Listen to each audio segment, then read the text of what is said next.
devant la cathédrale. Mais ce qui frappe, c'est qu'on a des figures là, on a des statues.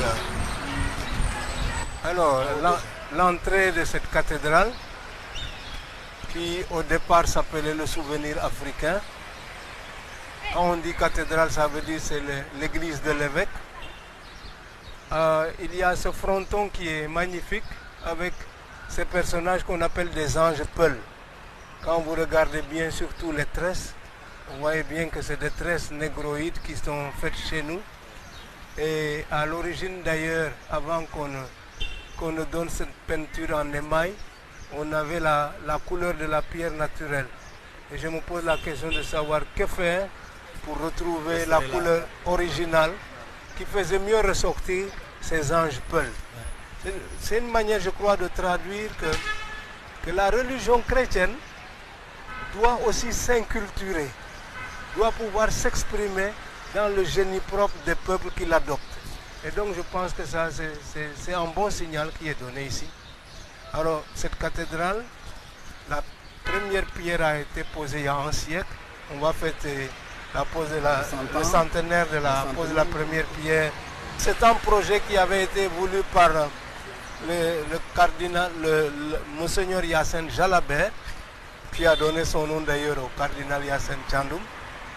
Monseigneur Yacine Jalabert a confié au père Daniel Brottier la mission de collecter des fonds pour bâtir cette cathédrale. La cathédrale a été bâtie sur le style de l'architecture soudanaise avec des petites coupoles, et c'est aussi une manière de s'approprier le génie africain. Voilà. On peut entrer? On peut entrer, voilà. Et elle est toujours ouverte comme ça? Alors, elle est fermée la nuit pour des raisons de sécurité, et puis il y a un sacristain qui veille quand même à la sécurité des lieux. C'est là. Mais elle est ouverte pour que les gens puissent venir prier.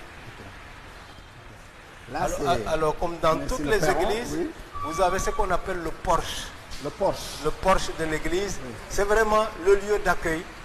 Quand normalement le curé ou le prêtre à la fin d'une célébration salue les personnes qui sont venues prier pour leur souhaiter une bonne journée, etc. Et là aussi, il peut accueillir les personnes qui arrivent. Mais c'est vraiment le lieu d'accueil. Mais à l'origine, c'était fait pour les personnes qui n'avaient pas le droit d'entrer à l'église. Alors, c'est les catéchumènes, ceux qui n'avaient pas encore reçu le baptême, devaient rester en retrait. Et dans les étapes qu'ils font, il y a une étape qui les fait entrer dans l'église. Donc, c'est pour montrer vraiment la progression dans la foi. Okay. Voilà. C'est pourquoi on peut comprendre. Voilà. Okay. Alors, il y a l'allée centrale avec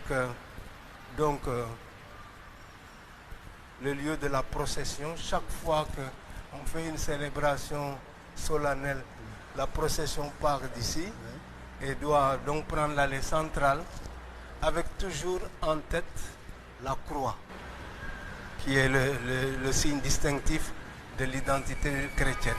Et donc c'est comme cela qu'on avance. Vous avez vu que dans l'église, il y a deux parties essentielles, là où sont les bancs, c'est ce qu'on appelle la nef. La nef. La nef. Ça, c'est pour le public. Voilà, la nef, c'est le lieu des fidèles. Oui. En fait, c'est le bateau, on dirait. Voilà, c'est là que les gens sont. Et les bancs vous le montrent. Oui. C'est là que se met l'assistance qui vient à la messe. Okay. Pour inaugurer l'année de la miséricorde, on a fait une procession depuis la cour du collège de la cathédrale. Et on a demandé que tous les fidèles rentrent par la porte de la miséricorde pour demander pardon à Dieu. Alors, en entrant ici, on a parlé des catéchumènes tout à l'heure, mais qu'est-ce qui fait que le catéchumène devient chrétien? C'est par là qu'il faut commencer. Il y a ici ce qu'on appelle la fontaine baptismale. C'est là qu'on reçoit le baptême. Ici. Oui. Et donc, on prend l'eau qui est ici, et après avoir posé les questions au candidat au baptême, est-ce qu'il renonce à Satan? Est-ce qu'il renonce au péché? Est-ce qu'il croit en Dieu? en l'église, etc. Veut-il être baptisé dans cette foi? Après son oui, alors l'officiant prend de l'eau et lui verse sur la tête en disant son nom. Je te baptise au nom du Père et du Fils et du Saint-Esprit. C'est avec ce baptême-là qu'on devient chrétien. Et à partir de ce moment-là, on a droit. Voilà, on a le droit à, voilà. Bon, c'était comme ça autrefois. Aujourd'hui, même si on n'est pas baptisé, on peut rentrer. Mais c'est ici, j'ai toujours dit, le baptistère, c'est comme la maternité dans l'église. C'est ici qu'on devient chrétien. Et donc, dans l'installation de nouveaux curés, on l'amène ici pour lui dire, tu vas accueillir les candidats au baptême à la fontaine baptismale. Ici. Voilà. Ça, c'est la fontaine baptismale. Voilà, c'est la fontaine baptismale. Ok. Donc, c'est un lieu vraiment. C'est le lieu fondateur de l'église. Voilà. Alors, je profite de ce qu'il y a en confessionnal, parce que nous sommes des pécheurs et que nous avons besoin de nous confier à la miséricorde de Dieu. Le prêtre, il est là comme l'instrument choisi par Dieu pour donner le pardon. Mais c'est Dieu qui donne le pardon. Alors, celui qui vient se confesser, il va se mettre à genoux là, et le prêtre est derrière cette balustrade. Il ne se voit pas. Voilà, pour qu'il ne se reconnaisse même pas à cette fois-là. Et il avoue ses péchés. Le prêtre, après lui avoir donné des conseils, lui donne l'absolution, le pardon de ses péchés, en lui disant, tu vas faire tel effort de conversion. Par exemple, tu vas dire telle prière, ou tu vas faire tel geste vis-à-vis du prochain. Et donc la personne repart pardonnée comme ça. Et ça peut intervenir à tout moment ou bien c'est à des moments précis Alors, on peut à tout moment aller voir un prêtre pour se confesser, mais il y a des heures où les prêtres assurent la permanence pour recevoir ceux qui veulent se confesser. Donc vous avez ici un autre type de confessionnal. Le prêtre s'assoit comme ceci. Oui. Donc une fois que le prêtre est installé ici, le pénitent qui arrive, le prêtre ouvre pour être en contact avec la personne et qui commence, bénissez-moi mon Père car j'ai péché. Et il dit depuis quand il ne s'est pas confessé, il dit ses péchés. Le prêtre lui fait une monition, une exhortation et lui demande de réciter une prière qu'on appelle l'acte de contrition. Ça veut dire que je regrette tous mes péchés. Et le prêtre lui donne l'absolution en lui demandant, en lui suggérant un effort. Okay. Et quand il a terminé avec celui-là, il ferme et il ouvre de l'autre côté pour voir la même chose. Voilà. Et les gens... Le confessionnal est différent de l'autre. Ça, voilà. Ça prend deux personnes. Exactement. Oui, mais c'est à tour de rôle. C'est à tour de rôle. Voilà. Okay. Voilà. Et vous parliez tantôt de la nef. Voilà. La nef, alors c'est toute cette partie centrale qui est le lieu où les fidèles se rassemblent pour participer à l'office liturgique. Ils sont donc installés dans les bancs et ils adoptent différentes positions selon le rite qui est en cours. Ils sont debout au début de la messe. Ils sont assis pour écouter la parole de Dieu et les enseignements. Et au moment de la consécration de l'hostie et du vin, on est tous debout ou même à genoux. Voilà, c'est comme ça que ça se fait. Bonjour, vous allez bien? Ah bon? Oui. Ah oui. Stanislas. Stanislas, Yeah. Enchanté. Ok, voilà. Voilà. Et donc, comme je l'ai expliqué hier, vous avez tout le long des images pieuses qui représentent les différentes étapes du chemin de croix que Jésus a emprunté depuis sa condamnation par Pilate jusqu'au moment de sa crucifixion. Ça, c'est 14 stations. C'est 14 stations qui sont symbolisées ici. Là, par exemple, on a une station, c'est Jésus qui tombe sous le poids de la croix. Là-bas, il rencontre une femme qui s'appelle Véronique et qui lui essuie le visage.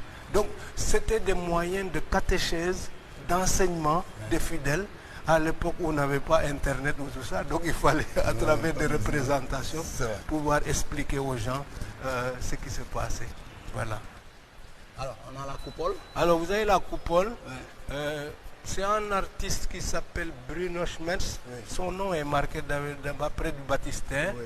Qui a imaginé non seulement les vitraux, là. les vitraux, mais en même temps aussi les personnages qui sont symbolisés comme au fond Jésus crée une attraction de toute l'humanité pour la conduire vers Dieu à la fin des temps. C'est ça qui est symbolisé, voilà, que par cette représentation-là. Vous voyez Jésus au centre. Ouais. Et l'humanité qui est tournée vers lui. Pour... Le bleu, on a comme l'impression qu'on est dans le vide là. Mais exactement, hein, vous voyez. Et puis bon, on pourrait même normalement identifier différents personnages publics de l'histoire qui sont représentés comme cela. Oui. Voilà. Il a voulu aussi marquer les auteurs des évangiles, Saint Matthieu, Saint Marc, Saint Jean et Saint Luc, voilà, qui sont donnés comme ça. Alors pour chaque année, dans le diocèse, nous choisissons un thème pour pouvoir mobiliser les gens. Et nous avons dit au fond comment mieux intégrer la mission de la Vierge Marie dans notre vie chrétienne. Et donc on a fait une année mariale, mais avec comme thème, comme c'est marqué, comment m'est-il donné que vienne à moi la mère de mon Seigneur. C'est Élisabeth qui reçoit la visite de Marie et elle est tellement heureuse qu'elle Élisabeth, c'est la cousine de Marie et la mère de Jean-Baptiste. Alors Marie, après qu'elle a reçu la visite de l'archange Gabriel, qui lui a annoncé que sa cousine aussi était enceinte, elle s'en va aussitôt visiter sa cousine. Et Élisabeth, quand elle voit Marie arriver, elle est tellement heureuse qu'elle dit: comment m'est-il donné que vienne à moi la mère de mon Seigneur? Voilà. Parce que déjà, les deux femmes sont enceintes. Et Élisabeth a senti son fils remuer dans son ventre. Voilà. C'est comme ça que c'est une rencontre magnifique. C'est une très belle phrase aussi. Voilà, exactement. À partir d'ici, comme le signifie cette balustrade qu'on appelait autrefois la table de communion, ici commence le cœur. Le cœur. Voilà, C-H-E, le cœur. Et c'est ici vraiment la partie centrale de l'église. C'est là qu'a lieu la célébration proprement dite. Avec deux choses très importantes. Ce qu'on appelle la table de la parole de Dieu et la table de l'Eucharistie. La table de la parole de Dieu, c'est ici. C'est ici qu'on proclame la parole de Dieu. Et c'est ici aussi qu'on donne l'enseignement. Une fois que cela est fait, l'autre table, c'est l'autel. Et c'est là qu'on célèbre l'Eucharistie. On prend le pain et le vin qui, par la parole du prêtre, vont devenir le corps et le sang de Jésus-Christ. C'est cela le mystère de l'Eucharistie. Donc à chaque messe, au fond, le peuple chrétien se nourrit d'une double manière. Il se nourrit de la parole de Dieu et il se nourrit de l'Eucharistie. Et bon, l'autel a toujours été fait de manière assez caractéristique, avec de la pierre de qualité. Aujourd'hui, malheureusement, parfois on couvre les autels, mais vous voyez que ça a été fait de manière à rendre ça joli. C'est du marbre. Voilà, c'est du marbre, exactement. Voilà. Alors je profite de ce qu'il y a la statue de Notre-Dame de Victoire, parce que cette cathédrale s'appelle maintenant Notre-Dame de Victoire. Et bon, je pensais en lien aussi avec l'histoire. On attribue au fond à l'intercession de la Vierge d'avoir permis la France d'être délivrée de je ne sais plus quelle guerre. Voilà, mais donc c'est invoqué ainsi. Alors c'est cette statue qu'on trouve là-bas dans l'église qui est reproduite ici. Voilà. Et comme on est dans cette année mariale, on a déplacé la statue qui normalement est dans son alcôve là-bas pour l'amener ici et permettre aux fidèles de prier davantage. Voilà. Et au fond, on a une sorte de siège. Hein? Alors là, vous avez un siège qu'on appelle cathèdre. Cathèdre qui a donné cathédrale. Parce que quand on dit cathédrale, c'est l'église où il y a le siège de l'évêque. Donc ça, c'est l'église de l'évêque. Et chaque évêque a des armoiries avec une devise. Vous verrez que ici, on a marqué mes armoiries avec la devise puiser aux sources vives du salut. Chacun cherche quelque chose dans la parole de Dieu qui va nourrir son ministère. Et moi donc c'était cette parole, puiser aux sources vives du salut. C'est à quoi je suis sensible, c'est que le cœur de Jésus, quand il est mort, a été transpercé d'une lance. Et en dessous, vous avez le cœur qui symbolise tout cela. Donc chaque évêque, le cardinal Sarr, il avait comme devise « À qui irions-nous, Seigneur ?» C'est Pierre, au moment où Jésus a prêché, les disciples trouvent que vraiment ce que Jésus raconte, non, on ne peut pas supporter ça. Et il dit, si vous avez envie de partir, vous pouvez partir.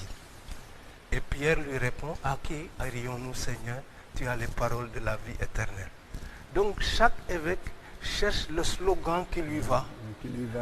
Oui, Monseigneur Colle Boucal, le mieux à, voilà, ses, à voilà. ses convictions, enfin à ses aspirations. Voilà, et au fond à sa spiritualité. spiritualité. Voilà, donc chacun a comme ça.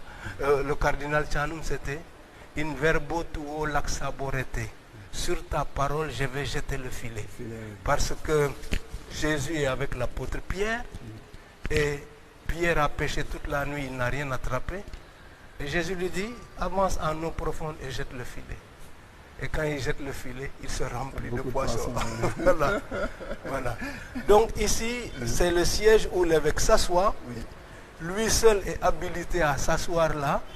Si d'autres prêtres viennent pour célébrer la messe, ils n'ont pas le droit de s'asseoir ici. Ah oui. C'est lié à la fonction de l'évêque. D'autres évêques peuvent venir ici, mais c'est l'évêque du lieu, c'est le siège de l'évêque du lieu. Quand il préside les célébrations, c'est là qu'il se met. Ses collaborateurs et les personnes. Et comme ça, il est vraiment à l'aise pour pouvoir célébrer la messe dans de bonnes conditions. Mais c'est pour dire que vraiment, il a une mission qui est liée à cette église-là.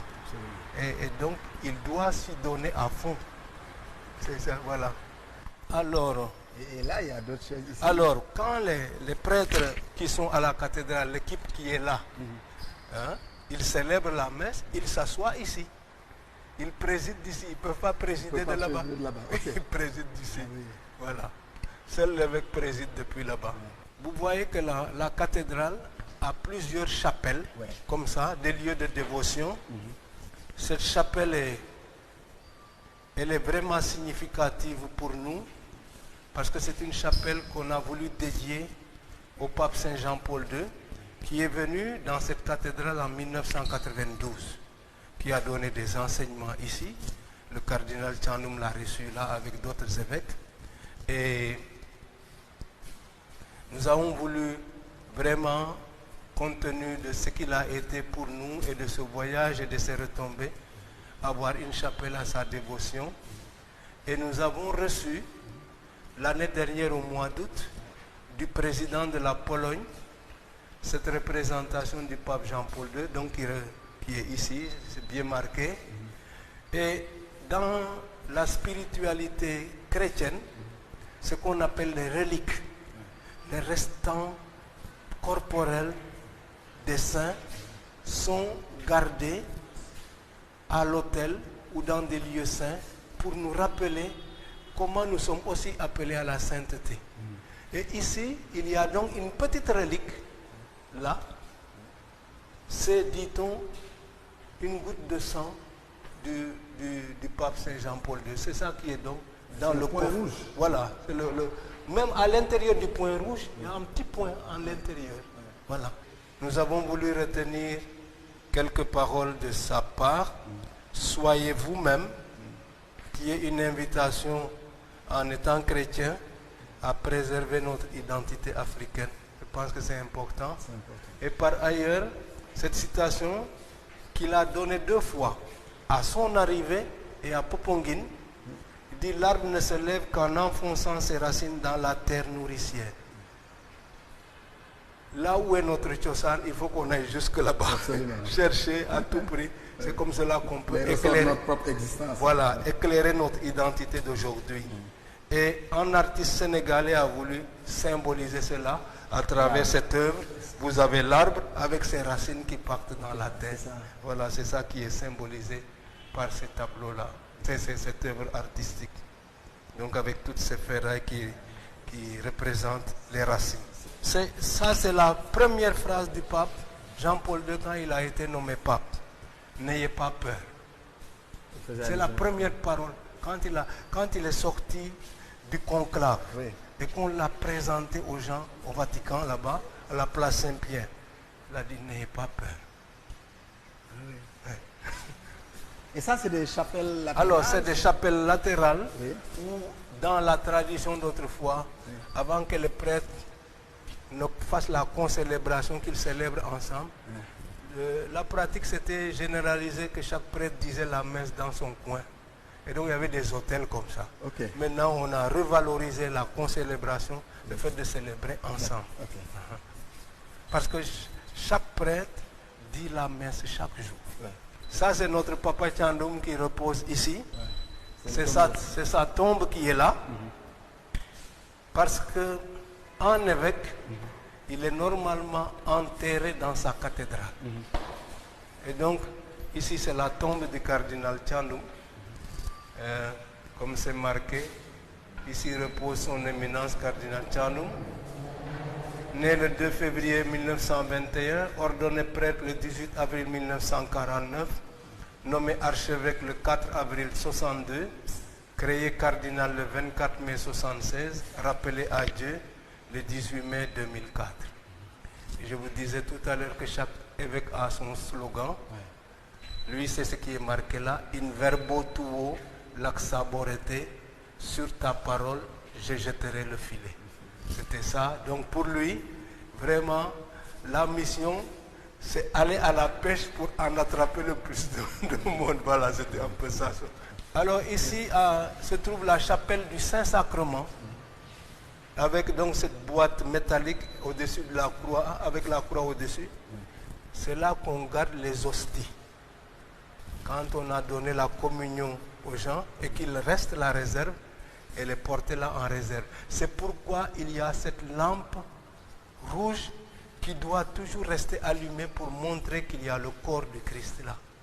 C'est le symbole de la présence du corps du Christ. C'est pourquoi la lampe demeure allumée.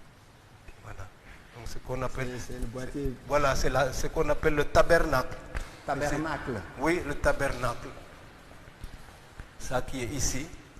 Alors vous avez ici même, je pense que c'est une représentation, je ne sais pas si c'est l'ange Gabriel avec Marie, je ne sais pas. Voilà, c'est le tabernacle. Dans l'histoire biblique, Moïse, quand il a reçu les tables de 10 commandements, Dieu lui a demandé de faire un coffret. Et c'est dans ce coffret-là qu'il avait mis les tables de pierre qui contenaient les 10 commandements. C'est de là qu'on a le tabernacle. Exactement. C'est ce que vous avez reproduit ici en regardant les hosties. Voilà. Et pourquoi tant de représentations, de statues, de figures? Vous disiez tantôt que c'est à des buts pédagogiques? À des buts pédagogiques d'une part, mais d'autre part, sur le plan historique, c'est très important de savoir que dans l'Église, il y a eu une querelle très forte entre les partisans et les adversaires des images. Parce que dans la Bible, il est dit textuellement, tu ne confectionneras pas d'image dans les 10 commandements. Mais comment donc l'Église a pu se permettre de faire des images? J'ai visité la Turquie, des églises anciennes où il y avait des représentations et des adversaires des images sont venus les abîmer. Donc toute la théologie c'est de dire, mais attention, pour nous Jésus-Christ, c'est l'incarnation de Dieu dans la vie des hommes. En lui, Dieu a pris une figure humaine.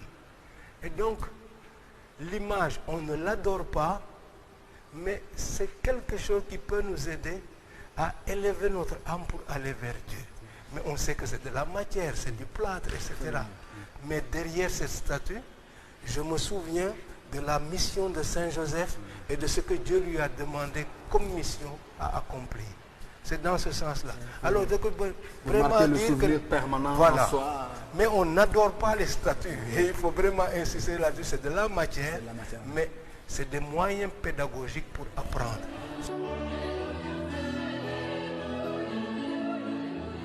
Alors vous avez ici une représentation de Monseigneur Yacine Jalabert, Oui. qui est à l'origine du projet de la cathédrale. C'est lui qui a Qui- lancé la... Voilà. Et qui a confié la collecte des fonds au père Daniel Brottier, dont on voit la représentation ici. C'est donc un grand personnage de notre histoire aussi. On le montre ici avec la représentation de la cathédrale en miniature. Ouais. C'est ce qui est montré là-dedans. C'est vraiment le grand artisan. Ça, c'est... Alors ça, c'est l'œuvre des apprentis d'Auteuil, qui est marqué au apprenti d'Auteuil. Oui. Et il était très attaché à Sainte Thérèse de l'Enfant Jésus, dont la basilique est là. C'est pourquoi Sainte Thérèse est représentée avec la basilique là, parce que Daniel Brottier, dans tout ce qu'il a voulu faire, il se confiait toujours à la prière de Sainte Thérèse pour pouvoir avoir ce qu'il a. Il avait des orphelins. Parfois, il n'avait pas de quoi leur donner à manger. Il se met devant la statue de Sainte Thérèse. Voici mon problème. Et il raconte plusieurs fois un bienfaiteur qui arrive, qui donne ceci, qui donne cela. Voilà. Donc, comme ça que c'est. oui, oui. Et ces pierres-là, Alors, on trouve très souvent sur... vous avez la pierre, chaque fois qu'il y a un autel, pour montrer que c'est un lieu saint, on met à l'intérieur une pierre sacrée dans laquelle il y a des restes de saints, des reliques, comme celle de Saint Jean-Paul de par exemple. Ici à l'intérieur, là, il y a des reliques de saints. Je ne pourrais pas dire lesquelles. Et là, vous avez une représentation ancienne, mais qui est très importante dans l'imagerie chrétienne. C'est un pélican qui est en train de nourrir ses petits. Et on disait que le pélican, pour nourrir ses petits, doit se percer le ventre.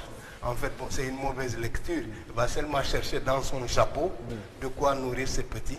Mais c'est pour dire comment Jésus se donne en nourriture pour nous faire vivre. C'est donc cela.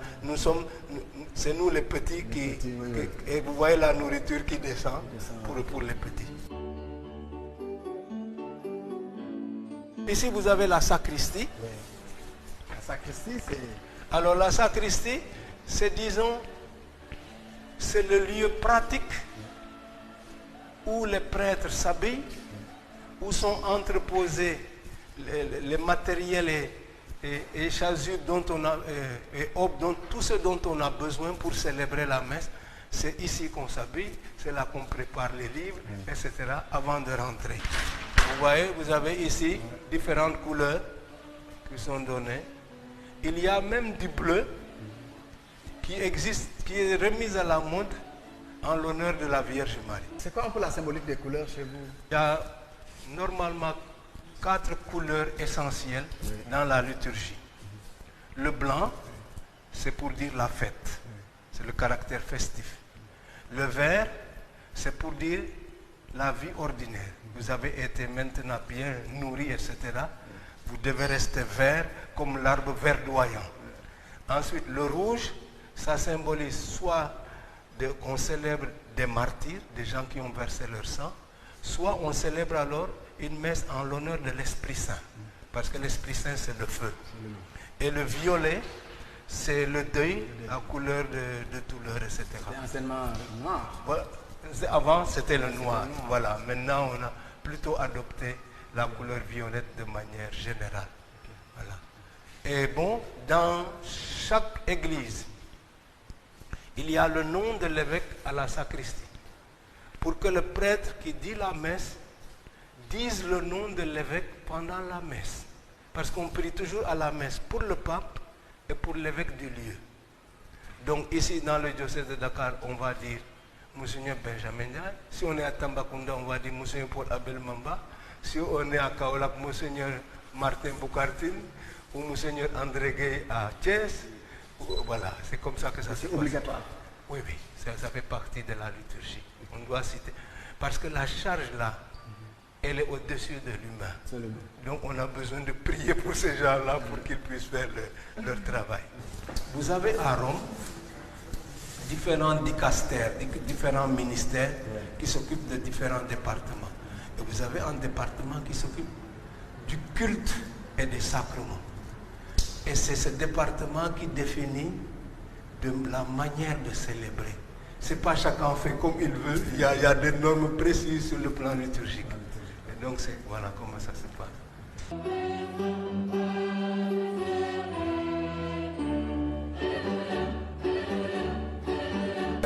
Il a été mon curé ici. Hein. Ah oui. Il était jeune vicaire ici, c'était mon curé. Voilà. C'est le doyen du clergé. Voilà. On est venu le voir ce matin. Hein. Voilà. xaw ma ndax mos ngeen tase ak kilifa labbe bu comme yàlla du caaxaan xaw ma ndax am na moom ñii tey te du ma waxal toi mun naa 85 ans Ah oui, seen bi du mu soo gannaaw du ma wax léegi rek yàlla découragé Bravo. Merci bien. man yaa ma yaay yéen a akkoon barkeem rek Amin, amin, amin. Voilà.